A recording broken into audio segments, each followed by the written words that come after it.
What is going on, everybody? Bobby Fafai here, flying solo because I don't think Sheets is going to show up. He said he might, but we'll see. As of right now, I'm just going to sort of going through everything that, as usual. Oh, wait, he's here. There's the big winner. Hey, what's going on? Oh, So I literally just got back and just was about to run the projections. Here's my preparation so far. After getting off the phone with some stuff, I started listening to your 12 o'clock breakdown, and I got through about wait. About a game. I got through. You hear it already in the background. yeah. A game and a half of it, and that's literally all that I have. But I do appreciate the nice words in the intro, and also I second your comments about the site as well. I like the track that we've taken, by the way, that we go from like 6 to 6:30, and then listen, obviously I think the paying members just have to get more, Yeah. so that's why you do the special 6:30 and on thing for them. But aside from that, yeah, I mean, running hot, playing well, combination of the two is always that's always good. Yeah. So again, just to recap how I did it yesterday, just as far as process goes, it was a hairy slate, with all that Chicago stuff and all the other stuff, and waiting for starters and the Precious not starting and all this stuff. I was able to. I ran my pre-flop builds with my custom projections, like the 7 o'clock start, and then when it came time to late swap, I had no time to update even my own, so I just went with the SaberSim ones for the rest of the day. And I just late swapped. And one thing I did, I don't think differently, but it happened this way. I don't know how much it made a difference. I really didn't check, but just by accident, I late swapped really, really late. In other words, like if the next game was like at 8, it was like 7:55 that I got in there to get the most current like information as far as like ownership goes or whatever. I don't know if that was responsible for getting me all the Devin Vassell. Okay, but it's certainly I have to actually check. I wonder if the Devin Vassell was a late swap. It's very possible. It was a later game. I would imagine that it probably was. Yeah. So and you can actually do that on SaberSim. There's a feature where you could check out the delta, like what kind of exposure you had pre-late swap and what percent you had after late swap. But I never actually checked it. Yeah, let's go. Let's go. So you have to and by the way, it's no accident. It's so funny. Somebody commented that the $4 tournament on I think somewhere was like a 4-way chop of SaberSim users. And I actually did shop the lottery with Oxenduck, who also uses SaberSim. Yeah. So it was no accident that like when I used the SaberSim projections, I ended up with a Devin Vassell, and as did like the other people who used SaberSim. So that's just the way it worked last night. And we've got Eric and Eric Garcia in chat saying he had the same lineup apparently in the $4, and he shipped that one with that.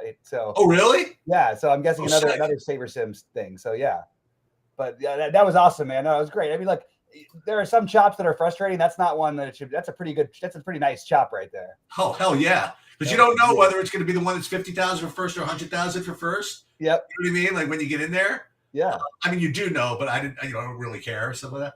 But what's this? Yeah. So I'm gonna run. You could just go over your stuff, and I'm gonna run my projections, and they're gonna be completely fresh for me. Yeah. Like, I know you were mentioning something about. Oh my god! Hold on. What I said earlier about the guy, I was completely right. Hi, what's up? I literally just walked in. So. I don't want to talk over his call, but here, I'm going to share this for a second.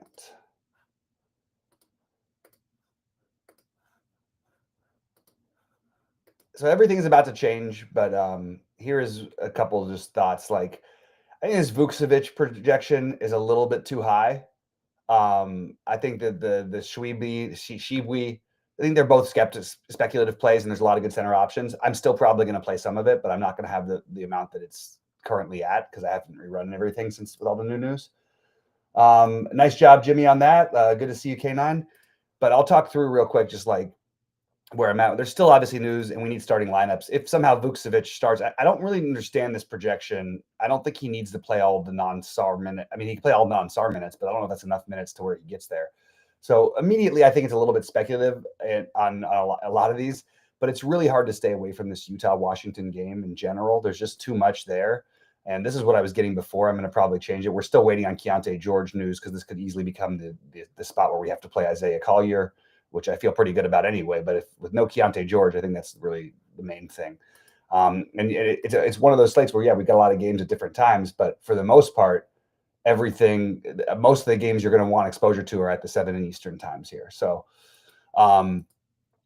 yeah, so it's going to be important to get these pieces right. This is where I was at right now. I'm going to rerun some things, and I'll do that at the 6:30 Eastern for our site members and all that. But I do think it's hard to avoid both sides of Washington and Utah. Miami with the value now because of, and again, I'm not going to end up with this ownership. This is when Rozier was immediately projected at like 30, and obviously it's come down. I'll get some more normal ownership on Rozier in a little bit later, but ignore my exposures right now because they are not accurate to where I'm going to be. I'm still trying to figure the slate out. I do think Bam makes a lot of sense, but you do have to worry about this game being a blowout. And it feels like we should be looking at some other pieces here, whether that be Kyle Anderson, Duncan Robinson. Just none of them are exciting. So I think it's going to still end up being mostly Rozier and Bam. I guess Alec Burks is a thin play you could take a shot on, but it's just hard to imagine much else there. Everything all right?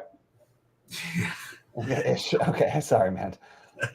Literally, I left the hospital, and I literally just walked in, and as soon as I started, my brother called me from the hospital. Nothing major to report. Okay. I need to breathe for 5 seconds. I need to just talk about DFS for just like 10 minutes. Yeah, absolutely.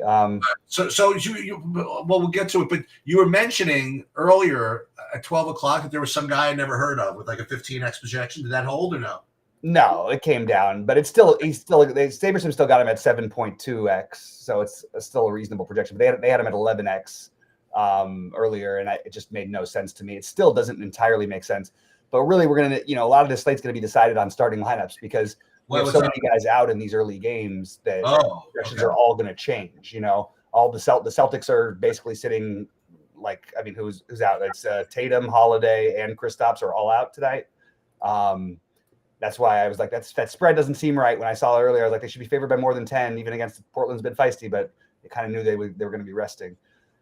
Miami has no Tyler Hero and no Wiggins, no Khalil Ware, no obviously Jokic. What's that spread, like 20? It's lower than you'd think. Let me see I don't know what it's at right now, actually, because I just haven't refreshed in a second. Let me give it 1 second. I mean, you were talking about being like 18 with Hero playing. Well, I said, but that was assuming that. So what else happened from that situation is, wait, is this official that we don't have anybody out for them now? Okay, because Garland was doubtful to start the day, and there's no. Okay, I guess we're just going to call it what it is. That's weird.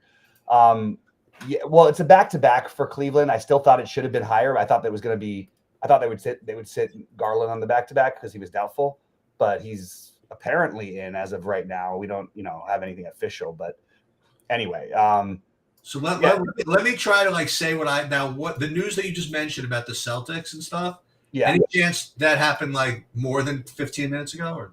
Yeah, it was at 2:00. It's 5:30. Oh, great! All right. So let me just fire up my projection. Let me see who I would have, and I'm going to build, but I want to just go over who I would have as top point per dollar plays and stuff. So I have as the top point per dollar play the Vucevic. At 7.5x. Yeah, and I'm on the board of look. I'll probably play some because he's 3K, but I don't think that there is any reason that has to be there. It's weird because when Sar was out before, they had Holmes and Vucevic getting minutes at the center spot. Now Holmes is out, but Sar is in. So I don't know why we're assuming Vucevic is going to play. What have we got him at minutes? They've got him at. Well, they actually have him at 20 minutes. I have been 19 minutes. Yeah, that sounds about right. Even I just think the projection might be a little bit high. And even 19 there's definitely some downside and probably some upside on that as well. But but you've got a lot of really. I guess the main story of the slate is that it's really center loaded. You have great value, and then you obviously have the guys you can spend up on, like Jokic. And I just think that I mean, Luke Cornett, Sar, Vukcevic, the Shibwe is also 7.2x. SaberSim's got him at. It's a lot of really good value. So I'm gonna go through these. So that my second best point per dollar play right now is Sam Hauser from Boston. That then is the guy you mentioned, the Oscar. And then actually Bryce Sensabaugh after that. Yep. From Utah, and he's looking like 30% ownership. Justin Champagny, net. And I remember you were talking about him. That might be sort of a fraudulent projection. Do we like him at a 6x projection? I think it's a little. I mean, there's certainly room where he can get there, but there's plenty of ways that doesn't work out. So I was going to let ownership sort of be my dictator, and it's not as high as I thought. So being around the field with like a 15, 16% owned, that sounds pretty fair to me. But I don't think you want to go out of your way to play too many guys off the bench here when you don't necessarily need to. Keshawn George was questionable earlier. He's in now. It's not that the projection necessarily off. It's just, do I really want to put my tournament life on Champagny? I think there's other plays that you could rate a lot higher. One interesting one is like Marcus Smart will probably come off the bench for them tonight. He's 4K. There's speculation that he's going to play more minutes tonight. I don't know what they're not trying to win games, so it's kind of hard for me to figure out what Washington's doing. They really don't want to win games. So Marcus Smart and Chris Middleton, if they were playing a normal game of basketball tonight, would both be like great plays. But this is not a normal team, and they're going to spread out minutes. And I don't think anybody's going to play. I don't think anybody on Washington plays 30 minutes except for maybe Koulibaly and Carrington, and even those I'm not 100% sure on. But it's a great spot, and they are missing. They don't have all the guys are gone. The Rashawn Holmes, Brogdon, Poole, obviously no more Kuzma there. So somebody's going to step into it. But I think Sarr makes the most sense. The problem is just the center position is really loaded. What do you think about that 252 point total? OKC Memphis, maybe a something. That was my game. I am going to change the projections on because I want to play Shea and I definitely want to play John Morant. And I think their projections are look, remember Shea in close games, it's a road game in Memphis. I know they're favored by a decent amount, but and Chet's out too today. It just feels like Shea's like kind of like Shea or Jokic are the guys who I would be trying to use from the later games. But I also like the Memphis side. I like to get to either Ja or Bane. Now Ja is officially questionable, so there is some funkiness that you might have to do, but hopefully we'll get that news early enough to where we really know what's happening. As of right now, those are the guys I bumped up were Ja and Shea. I think they're both tremendous plays. You mentioned there were starters you were waiting on. I think we have to we have no idea who what these early teams are going to do. Utah. That's the other thing. That's partly why the Shibwe I was a little bit lower on. He's not going to start over Filipowski, I wouldn't imagine. And I'm just not sure that we can trust the minutes at all. I think that Sensabaugh makes sense because, especially assuming he starts. KJ Martin will probably start, but whether they bring – and again, we're still waiting on Keontae George, whether he's going to play or not. So there's just a lot of question marks still, even with a lot of news already in. And if Keontae George is out, then we're going to play all the Isaiah Collier. But as far as guys like Johnny Juzang, I just think there's other plays for this tankathon game in Washington. It's just hard for me to know how to rate it because the guys play well and they don't get the minutes because of it. It's just a strange situation, and it's that time of year where the tanking is certainly happening. What do you think? You mentioned earlier that you were suspecting that Randall was going to be out. Do we still think that? For Minnesota, Randall, no, he was upgraded to questionable. Oh, okay. I think means he's more likely to play than not. Gotcha. But again, it could, you never know for sure. But I think they just sort of speculated that on the back-to-back they would sit him off of the injury, but they upgraded him to questionable. So I was trying to look at the early games are, again, you're going to end up with a lot of stuff there, and we'll find out that news before lock at least. but I'm not getting too much on the Charlotte things. I still think that Minnesota. First of all, I think Randall, if he plays, is a good play, and if he doesn't play, I think Edwards is like the guy you want to get at that as a spend up ish play. And then on there's the Utah Washington game with both sides I'm just going to sort of let it see what it gives me and then change it after that because I can't figure out what to do with that until I get a starting lineup. And then Boston, I really think that you've got like good plays all over the board. Like Hauser is the one who projects well, but again, can be shooting reliant. It doesn't have to go nuts, but I do like Hauser for what it's worth. I love Jaylen Brown. I love Derek White and Peyton Pritchard. Those would be my main Celtics. I am getting to a ton of Cornette right now, who I like in general, but maybe this is the wrong time to do it. Remember, let's just say he gets in foul trouble. It could be the Keita game. And I just don't know these guys that we need to go nuts with all of this value because there's so many different centers we could talk about that are in very similar spots and similar value when they're going to have a ton of ownership. Maybe right to get off of a little bit of that ownership. I got something funny for you. I'm gonna suggest something here. Yeah, so I have a feeling this isn't going to be particularly earth shattering, actually. But how about a little 18-point underdog revenge? Kevin Love going back to Cleveland. Yeah, I thought about. I just don't know how much. Like, how do I actually pull the trigger on that? He might be like a lock, no? I mean, like no. There's like 95 centers that are minimum cost. Oh, okay. Like even he's projecting well, and I think he'll be like 0% up. Now that there is always like we've seen him in like 14 minutes put up like 35 fantasy points. That's totally possible. But they're missing both Ware and Jovic, right? I mean, they do have Bam. Okay, I keep forgetting. Yeah, but even still, like they just never play Kevin Love minutes. Like he just doesn't play. It's just not a part of his thing anymore. He plays those. Well, I just want to see what his recent total for minutes. He played 12 and he played 15. I think 15 is his season.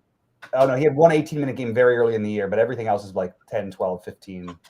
And he can get there. We've seen it. But it's not a guaranteed thing. So what I'm going to do is I'm bumping up the OKC Memphis game. And on FanDuel, the Clippers, you're going to want pieces of like Harden and everything because back-to-back, no Kawhi, all that stuff.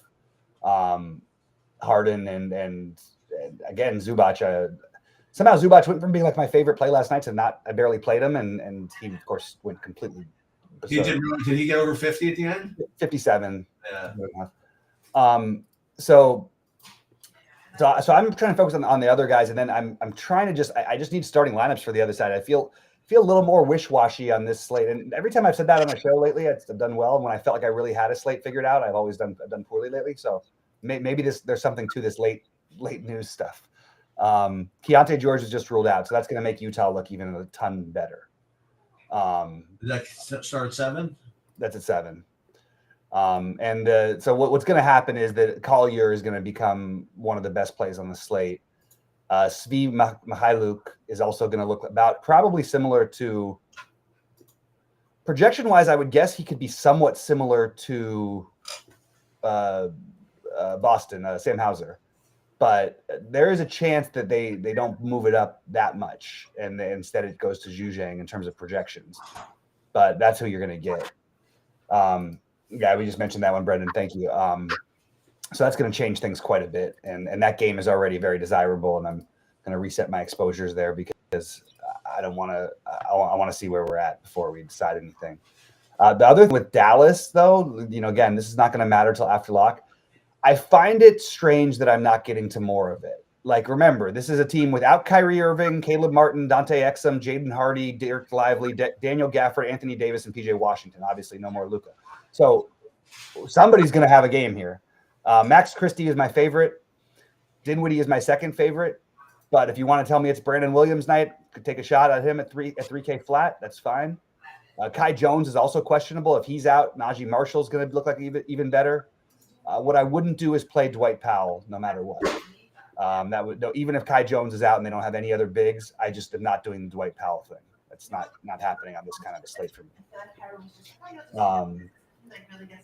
So I'm going to rebuild after I see the Utah news come in, but in terms of the first games, unfortunately, that is, you're probably going to end up with at least it's fine. You know what I mean? But it's fine because it pretty much the early games that are going to be dictating it, right? So we have to lose, right? I mean, aren't the earlier games going to dictate the slate or no? Yeah, I think so. So that's fine. I mean, we'll have it. It's fine. Yeah, that's why I'm trying to load up the back games a little bit, because I think that's where all the ownership's going to go, is these early games. Oh, but is there anybody good in the later games though? I mean, well, the OKC Memphis game. Oh, right. And then also, I mean, Jokic is always good, but he's questionable. Aaron Gordon is questionable. Peyton Watson and Nnaji. So basically, all the bigs for Utah questionable. And it's just a wild one. And then Milwaukee is playing their guys, which I'm very surprised that they are. But they're playing everybody on the back-to-back. And Dallas is the other one where I feel like the ownership should be going, but they're not getting at nearly as much love as they normally would, just because of how many options there are.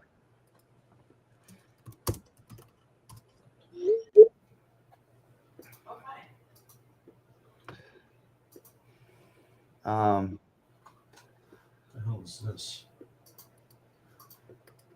Let's see what else we've got. And I agree with Brendan. You definitely don't need the Miami Heat thing. However, to play devil's advocate, there is an excellent chance that if Miami stays close in this game, you probably would want 3 of them. So while you may not want any of them, they're going to have to put up a lot of points to even be somewhat competitive with Cleveland, even in Cleveland on a back-to-back. So Bam is probably the most logical answer. I think Terry Rozier is the next most logical, but he's not. I mean, the projections are not loving him. It does obviously depend on who they start as well. And I'm just keep updating here. Yeah, let's wait to see what happens with Utah, because that's going to be the spot where I think, like, Sensabaugh already looked good. He's going to look better. Micah Potter is probably going to look pretty good at 3K flat. Collier is going to be the main one that you're spending a little bit up for on Utah, but they're just missing. I mean, these teams are like everybody they played all season is not playing. Something's got to happen. Same thing with Dallas. So I would focus Dallas, Utah, and Boston as like my main places to be playing guys from.